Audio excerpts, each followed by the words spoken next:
War 2 collections day 1 17 కోట్లు అంట opening. నేను ఇందాకే ట్విట్టర్లో చూసా.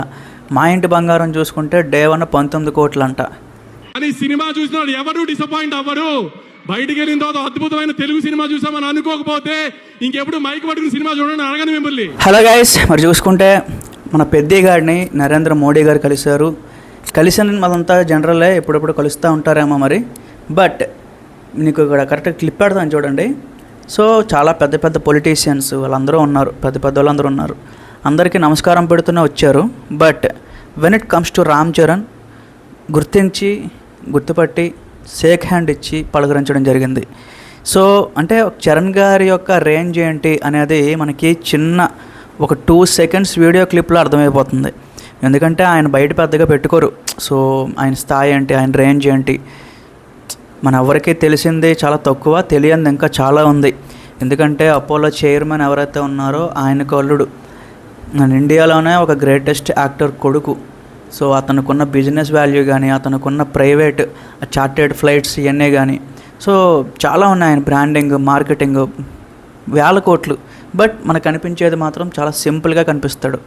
అంటే ఇప్పుడు పెద్ద అని ఒక సినిమాలో చూసుకుంటే బెల్లం ఫ్యాక్టరీలో పనిచేసే ఒక క్యారెక్టర్ ఒప్పుకున్నాడు. సో ఆ మాదిరిగా చెప్తున్నా, అదే క్యారెక్టర్ మహేష్ బాబు లాంటి వాళ్ళు చేయలేరు. సో మహేష్ బాబు ఏంటంటే, సో ఇన్ఫ్యాక్ట్ శ్రీమంతుడు లాంటి క్యారెక్టర్ కావాలి, లేకపోతే ఒక బిజినెస్ మ్యాన్ లాంటి క్యారెక్టర్ కావాలి.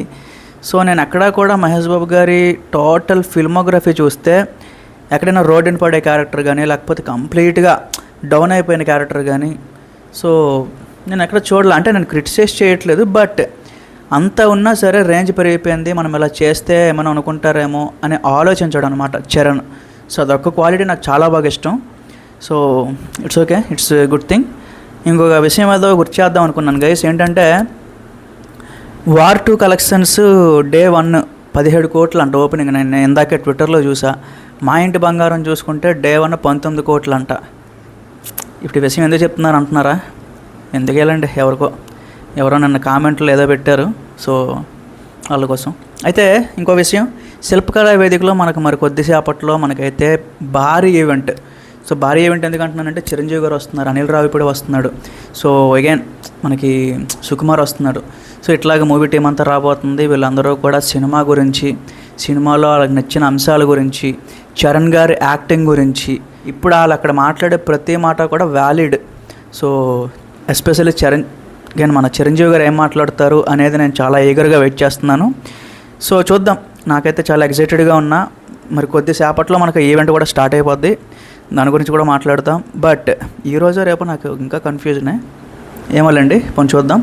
అయితే ఇంకొక విషయం ఏంటి అంటే, ఇదే ఈవెంట్ మనకి ఫ్రీ ఎంట్రీ అయితే కాదు గైస్. అదేంటంటే ముందుగానే పాసెస్ ఇవన్నీ కూడా డిస్ట్రిబ్యూట్ చేశారు.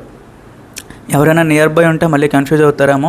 ఆ పాసెస్ ఉంటేనే ఎంట్రీ చేస్తారు, లేకపోతే చేయరు. సో అది గుర్తుపెట్టుకుని వెళ్ళండి. సో అఫీషియల్గా మనం 450 కోట్లు కలెక్ట్ చేసిందని నేషనల్ మీడియా మీద, ఆ స్టేజ్ మీద చరణ్ గారు చెప్పాల, ఆ నేషనల్ మీడియా వల్లే చెప్పారు. సో అదంతా అఫీషియల్ లెక్కలు. కలెక్షన్స్ పరంగా కానీ, ఏ పరంగా కానీ ఫేక్ ఈ రోజు దాకా ఎక్కడా పెట్టలే. పెద్ద విషయంలో టికెట్లు ఎన్ని సేల్ అయ్యాయో ఒరిజినల్గా చూపించారు. పర్ డే ఎంత కలెక్ట్ చేసిందో ఒరిజినల్గా చూపించారు.